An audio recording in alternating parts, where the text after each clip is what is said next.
जैसे ही मैंने ये देश के एक्सरे की बात की, वो नरेंद्र मोदी कांपने लग गया। जैसे ही मैंने, उसकी आदत है, जैसे उसको डर लगता है ना, वो झूठ बोलना शुरू कर देता है। जैसे ही उसको डर लगता है, वो कभी पाकिस्तान की बात करेगा, कभी चाइना की बात करेगा, तो एक के बाद एक झूठ बोल रहा है। मगर इस बार नहीं निकल पाएगा।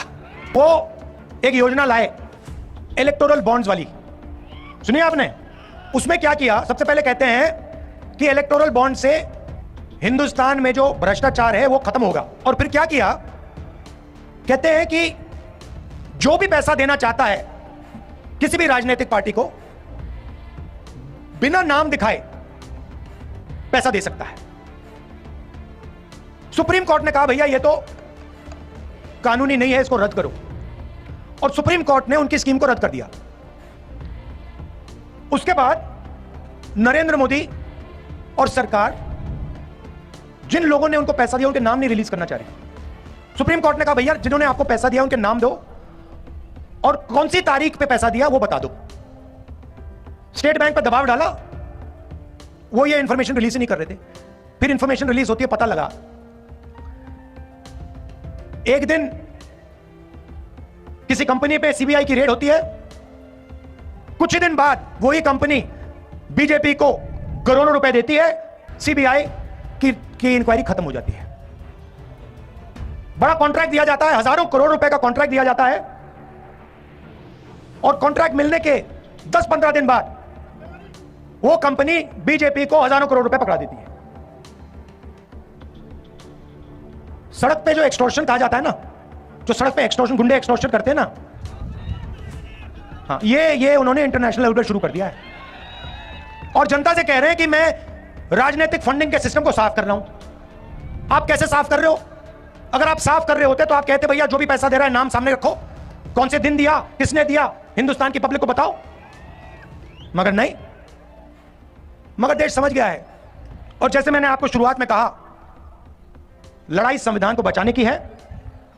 और अगर नरेंद्र मोदी अरबपतियों को पैसा दे सकता है, उनका कर्जा माफ कर सकता है, तो कांग्रेस हिंदुस्तान की महिलाओं को, हिंदुस्तान के युवाओं को, हिंदुस्तान के किसानों को पैसा दे सकती है और देगी।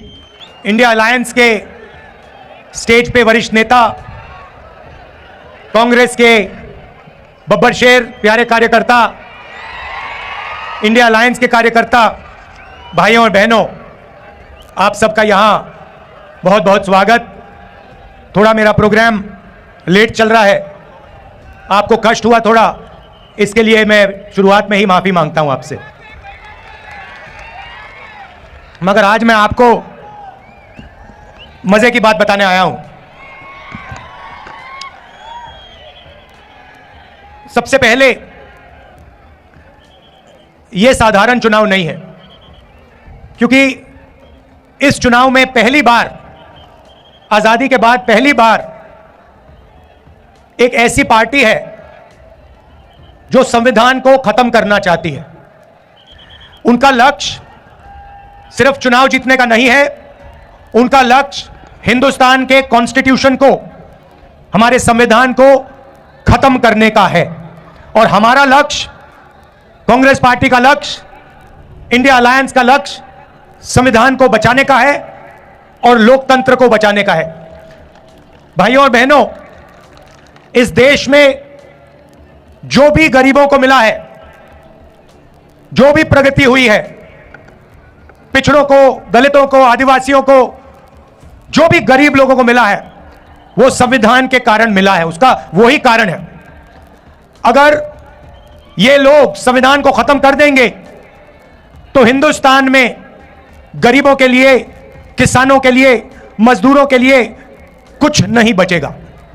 तो सबसे पहले आपसे यह कहना चाहता हूं कि पहली बार ऐसा चुनाव हो रहा है कि बीजेपी ने साफ सबके सामने कहा है, उनके एमपीओ ने साफ कहा है कि अगर हम चुनाव जीते तो हम हिंदुस्तान के संविधान को बदल देंगे। और मैं आपसे कह रहा हूं, उनसे कह रहा हूं, ऐसी कोई शक्ति नहीं है दुनिया में जो हिंदुस्तान के संविधान को बदल सके। अब देखिए, पिछले 10 साल नरेंद्र मोदी ने 22 लोगों को, सिर्फ 22-25 लोगों को लाखों करोड़ रुपए दिए हैं। 16 लाख करोड़ रुपए नरेंद्र मोदी जी ने हिंदुस्तान के सबसे अमीर 25 लोगों को दिए हैं कर्जा माफ करके। 16 लाख करोड़ रुपए कितने होते हैं मैं आपको बता देता हूं। जितना पैसा मनरेगा को 24 साल चलाने के लिए लगता है, या जैसे हमने कर्जा माफ किया था किसानों का यूपीए ने, तो अगर आप वैसे अगर 24 बार कर्जा माफ करो किसानों का, उतना पैसा नरेंद्र मोदी ने 22-25 लोगों को दिया है। आप सोच ही नहीं सकते, 24 साल का मनरेगा का पैसा 22 लोगों को। भाइयों और बहनों, हालत यह हो गई है कि जितना पैसा 22 लोगों के पास है, उतना ही पैसा 70 करोड़ हिंदुस्तानियों के पास है। एक तरफ नरेंद्र मोदी के 22 मित्र और दूसरे तरफ 70 करोड़ हिंदुस्तानी, दोनों के पास एक ही जितना धन है। दूसरा आंकड़ा देता हूं, हिंदुस्तान के 1% लोगों के पास, 1% लोगों के पास हिंदुस्तान का 40% धन है। यह हालत है, इसीलिए इतनी बेरोजगारी फैल रही है। उन्होंने नोटबंदी की, आपसे कहा काला धन मिटा दूंगा, और पूरा का पूरा फायदा उन्हीं 22-25 लोगों का हुआ। उसके बाद जीएसटी, गलत जीएसटी लागू की, 5 अलग अलग टैक्स, किसानों पर टैक्स लगा दिया। पता नहीं आपको मालूम या नहीं, जितनी जीएसटी आप देते हो उतनी ही जीएसटी अदानी देता है। आप जानते हो इस बात को? नहीं जानते? आप सिर हिला रहे हो। वो आपने जो शर्ट खरीदी, वो कितने की खरीदी आपने? 200। अगर अदानी वही शर्ट खरीदता तो जितनी जीएसटी आपने अपने जेब से दी, उतनी ही जीएसटी वो देता। आपकी आमदनी हजारों में है, उसकी आमदनी हजारों करोड़ों में है, और जितनी जीएसटी आप देते हो उतनी जीएसटी वो देता है। अब सवाल उठता है, जीएसटी का जो आपका धन है, जो आपके जेब में से निकल रहा है, उसका होगा क्या? कहां जाएगा वो धन? नरेंद्र मोदी जी ने साफ कर दिया कि उनके 10 सालों में वो पूरा का पूरा पैसा 20-25 लोगों के हाथ में उन्होंने दे दिया।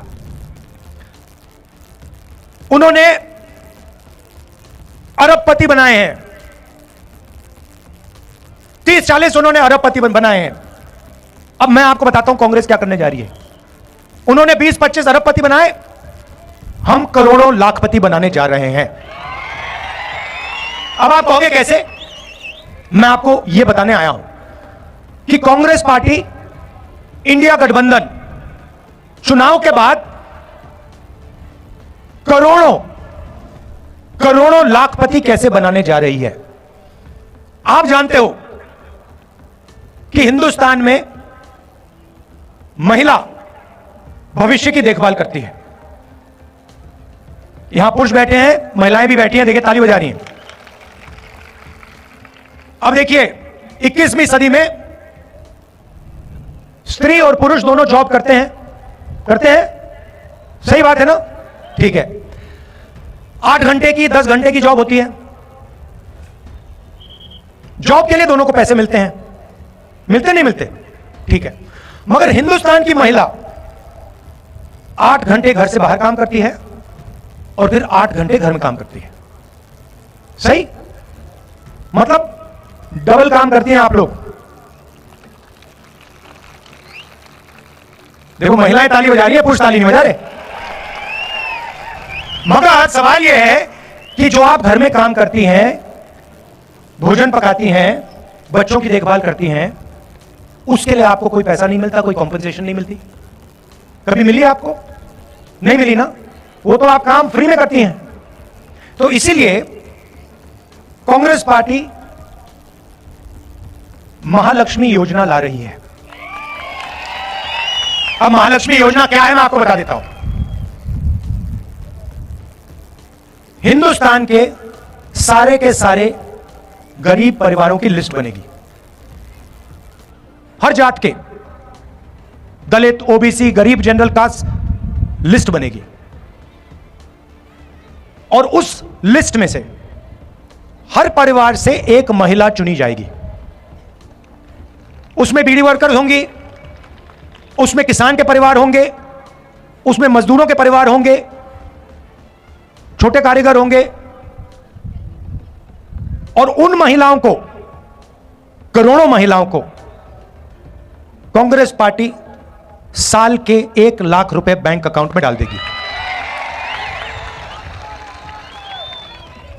साल के 1 लाख रुपए, महीने के 8,500 रुपए, खटाखट खटाखट खटाखट खटाखट खटाखट अंदर। अब यहां पे पुरुष बैठे हैं, सबसे पहले देखिए पैसा महिलाओं को जाएगा, मगर मैं जानता हूं फायदा आप लोगों को भी होगा, ठीक है। मगर युवा कहेंगे कि आपने हमारे लिए क्या किया? नरेंद्र मोदी ने हमें बेरोजगार कर दिया, हिंदुस्तान का पूरा धन अदानी को दे दिया, नोटबंदी कर दी,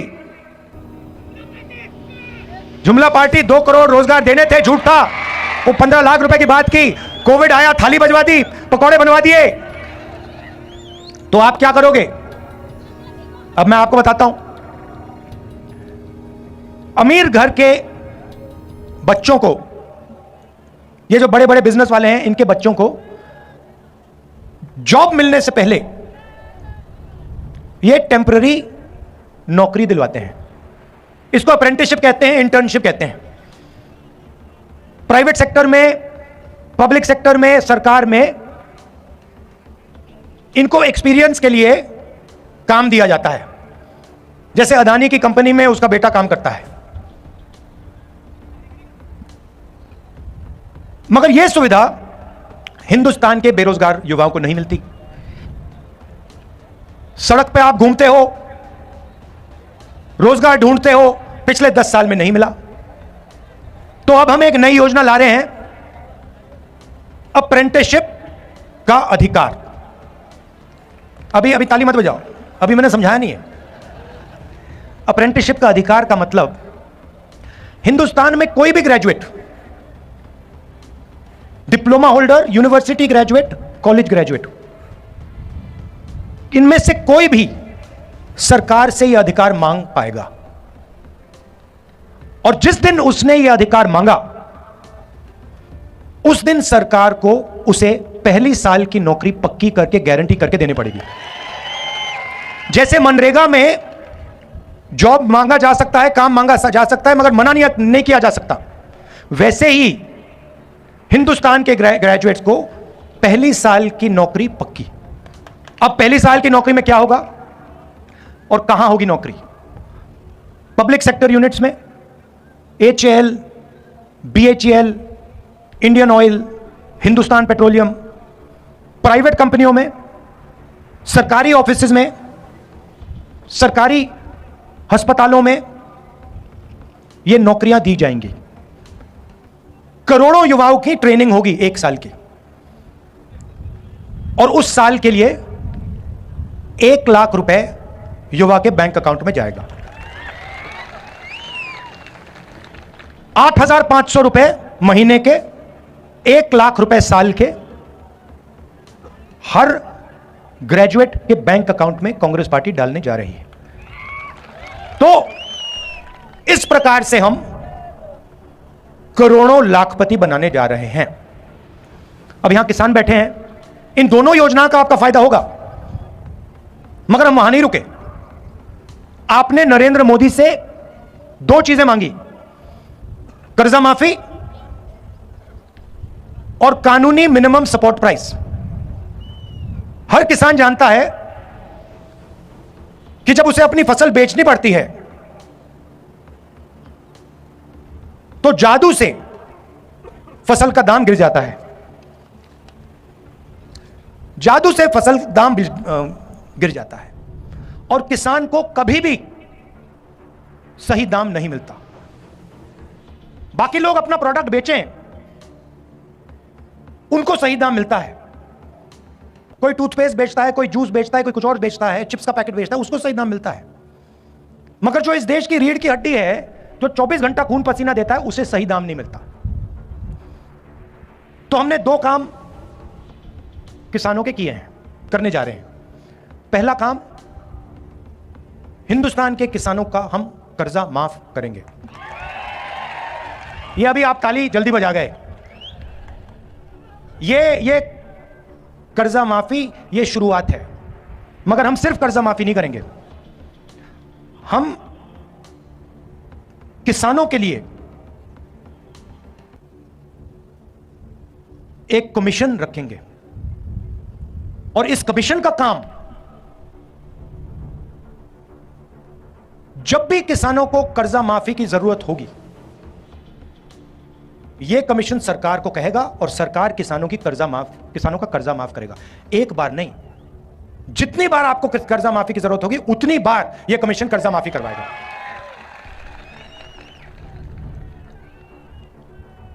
और पहली बार हिंदुस्तान की हिस्ट्री में कांग्रेस पार्टी ने निर्णय लिया है कि कानूनी मिनिमम सपोर्ट प्राइस हिंदुस्तान के किसानों को दी जाएगी। भाइयों और बहनों, न्याय होना चाहिए। नरेंद्र मोदी जी ने हिंदुस्तान को अन्याय का कैपिटल बना दिया है। हर गरीब जानता है कि जितना अन्याय आज हिंदुस्तान में हो रहा है उतना शायद पहले कभी नहीं हुआ, अंग्रेजों के समय भी नहीं हुआ। मैं सिर्फ एक बात कह रहा हूं, अगर अदानी जैसे व्यक्ति का कर्जा माफ हो सकता है और अगर नरेंद्र मोदी अदानी जैसे लोगों का कर्जा माफ करेगा, तो कांग्रेस पार्टी किसानों का, मजदूरों का, दलितों का, गरीबों का कर्जा माफ करेगी। अगर नरेंद्र मोदी चाहते हैं कि किसानों का कर्जा माफ ना हो, तो फिर अरबपतियों का भी कर्जा माफ नहीं होना चाहिए। जो उनके लिए होता है वो किसान के लिए होना चाहिए, जो उनके बेटे के लिए होता है वो गरीबों के बेटों के लिए होना चाहिए। मैं सिर्फ ये कह रहा हूं। और नरेंद्र मोदी जी का काम आपके ध्यान को इधर उधर करने का है। घबराए हुए हैं, डर गए हैं, क्योंकि जानते हैं कि इलेक्शन हाथ से जा रहा है और इलेक्टोरल बॉन्ड्स में इतनी चोरी हुई है कि इलेक्शन के बाद उनकी मुश्किल हो जाएगी। तो घबराहट में है, तो एक के बाद एक झूठ बोल रहे हैं।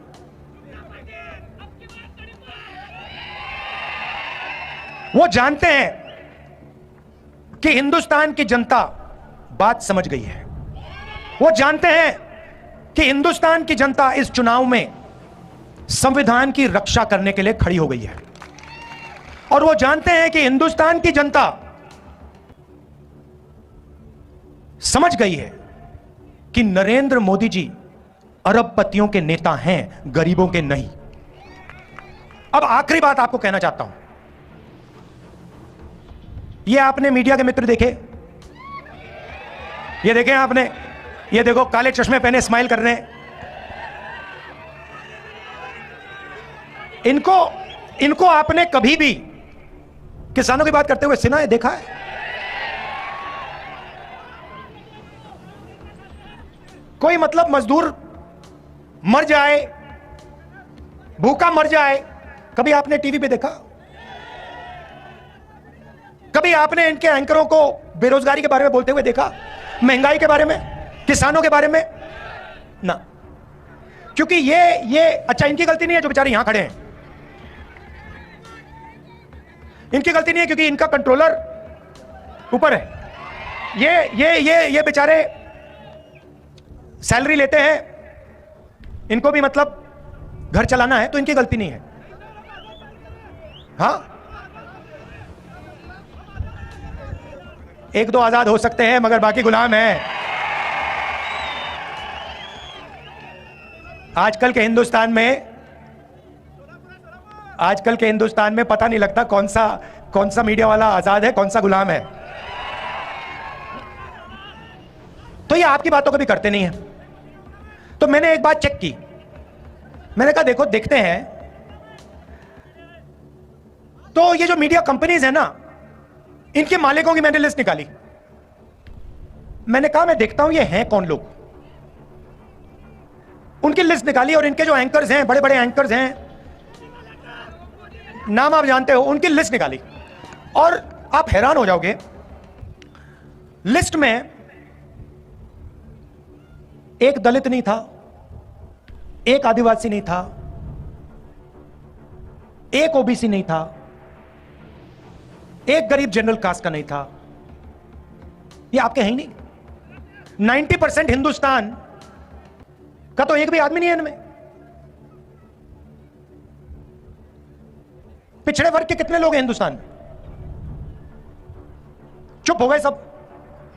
अच्छा, हिंदुस्तान में दलित कितने? 15%। आदिवासी कितने? 8%। पिछड़े वर्ग के लोग कितने? कोई नहीं जानता, मगर कम से कम 50%। कम से कम 50, 15 और 8 कितने हुए? 73। उसमें 15% माइनॉरिटी जोड़ दीजिए और 5% गरीब जनरल कास्ट जोड़ दीजिए, कितने हुए? 90 प्लस हो गए।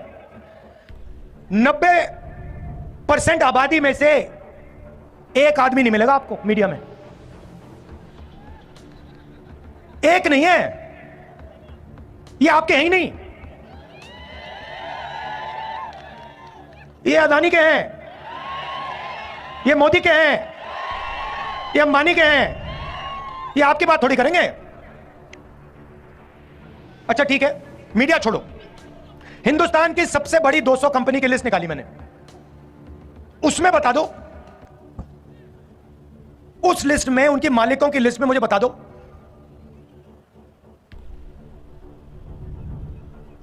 मराठा कितने, धनगर कितने, खटीक कितने, यादव कितने, बता दो। जीरो। जीरो।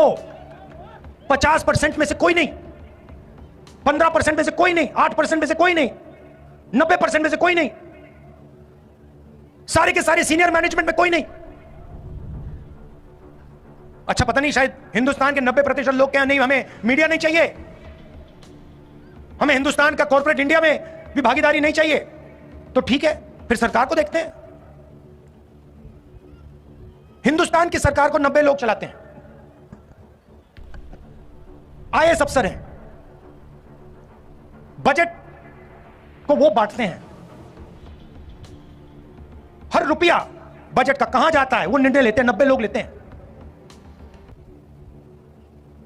महाराष्ट्र में कितना पैसा जाएगा, सड़कों में कितना जाएगा, सेना को कितना मिलेगा, अग्निवीर होगा या नहीं होगा, ये सारे के सारे निर्णय ये 90 लोग लेते हैं। मुझे बताओ, 90 में से पिछड़े वर्ग के कितने? 3। दलित कितने? 1। आदिवासी कितने? 1। और अगर आप बात समझना चाहते हो तो अगर हिंदुस्तान की सरकार बजट में 100 रुपए खर्च करती है तो ओबीसी, दलित, आदिवासी अफसर 6 रुपए 10 पैसे का निर्णय लेते हैं। आपकी आबादी 90%, आपकी भागीदारी 100 में से 6 रुपए 10 पैसा। और फिर नरेंद्र मोदी 24 घंटे घूमता रहता है, कहता है कि मैं ओबीसी हूं। और मैंने जाति जनगणना की जैसे बात छेड़ी, ये इसको बैठाया गया है। जैसे ही मैंने कहा कि देश में जाति जनगणना होना चाहिए, देश का एक्सरे होना चाहिए, दूध का दूध, पानी का पानी होना चाहिए, नरेंद्र मोदी कहते हैं हिंदुस्तान में तो कोई जात है ही नहीं, 2 ही जात हैं, एक अमीर है और एक गरीब है। अच्छा, अगर 2 ही जात हैं तो भैया आप कहां के ओबीसी बन गए? तो जैसे ही हमारी सरकार बनेगी, जाति जनगणना हम पूरे देश में करवा देंगे। और इकोनॉमिक सर्वे और संस्थाओं का सर्वे, मतलब किसके पास कितना धन है, पिछड़ों के पास कितना धन है, पिछड़ों की क्या भागीदारी है, हर वर्ग की आबादी कितनी है, भागीदारी कितनी है, मीडिया में कितने हैं, कॉर्पोरेट इंडिया में कितने हैं, प्राइवेट अस्पताल के मालिकों में कितने हैं, यह काम हम करेंगे। अब जैसे ही मैंने ये देश के एक्सरे की बात की, वो नरेंद्र मोदी कांपने लग गया। जैसे ही मैंने, उसकी आदत है, जैसे उसको डर लगता है ना, वो झूठ बोलना शुरू कर देता है। जैसे ही उसको डर लगता है वो कभी पाकिस्तान की बात करेगा, कभी चाइना की बात करेगा, तो एक के बाद एक झूठ बोल रहा है, मगर इस बार नहीं निकल पाएगा।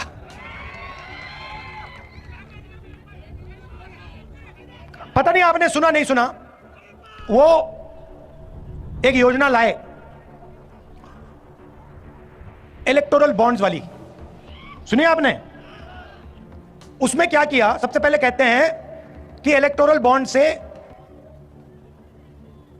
हिंदुस्तान में जो भ्रष्टाचार है वो खत्म होगा। और फिर क्या किया, कहते हैं कि जो भी पैसा देना चाहता है किसी भी राजनीतिक पार्टी को, बिना नाम दिखाए पैसा दे सकता है। सुप्रीम कोर्ट ने कहा भैया ये तो कानूनी नहीं है, इसको रद्द करो, और सुप्रीम कोर्ट ने उनकी स्कीम को रद्द कर दिया। उसके बाद नरेंद्र मोदी और सरकार जिन लोगों ने उनको पैसा दिया उनके नाम नहीं रिलीज करना चाह रही। सुप्रीम कोर्ट ने कहा भैया जिन्होंने आपको पैसा दिया उनके नाम दो और कौन सी तारीख पे पैसा दिया वो बता दो। स्टेट बैंक पर दबाव डाला, वो ये इंफॉर्मेशन रिलीज ही नहीं कर रहे थे। फिर इंफॉर्मेशन रिलीज होती है, पता लगा एक दिन किसी कंपनी पे सीबीआई की रेड होती है, कुछ ही दिन बाद वही कंपनी बीजेपी को करोड़ों रुपए देती है, सीबीआई की इंक्वायरी खत्म हो जाती है। बड़ा कॉन्ट्रैक्ट दिया जाता है, हजारों करोड़ रुपए का कॉन्ट्रैक्ट दिया जाता है, और कॉन्ट्रैक्ट मिलने के 10-15 दिन बाद वो कंपनी बीजेपी को हजारों करोड़ रुपए पकड़ा देती है। सड़क पे जो एक्सटॉर्शन कहा जाता है ना, जो सड़क पे एक्सटॉर्शन, गुंडे एक्सटॉर्शन करते हैं ना, हाँ, ये उन्होंने इंटरनेशनल लेवल पे शुरू कर दिया है। और जनता से कह रहे हैं कि मैं राजनीतिक फंडिंग के सिस्टम को साफ कर रहा हूं। आप कैसे साफ कर रहे हो? अगर आप साफ कर रहे होते तो आप कहते भैया जो भी पैसा दे रहा है नाम सामने रखो, कौन से दिन दिया, किसने दिया, हिंदुस्तान की पब्लिक को बताओ। मगर नहीं, मगर देश समझ गया है। और जैसे मैंने आपको शुरुआत में कहा, लड़ाई संविधान को बचाने की है, और अगर नरेंद्र मोदी अरबपतियों को पैसा दे सकता है, उनका कर्जा माफ कर सकता है, तो कांग्रेस हिंदुस्तान की महिलाओं को, हिंदुस्तान के युवाओं को, हिंदुस्तान के किसानों को पैसा दे सकती है और देगी। आप सबका बहुत बहुत धन्यवाद। नमस्कार, जय हिंद। धन्यवाद राहुलजी। यानंतर माननीय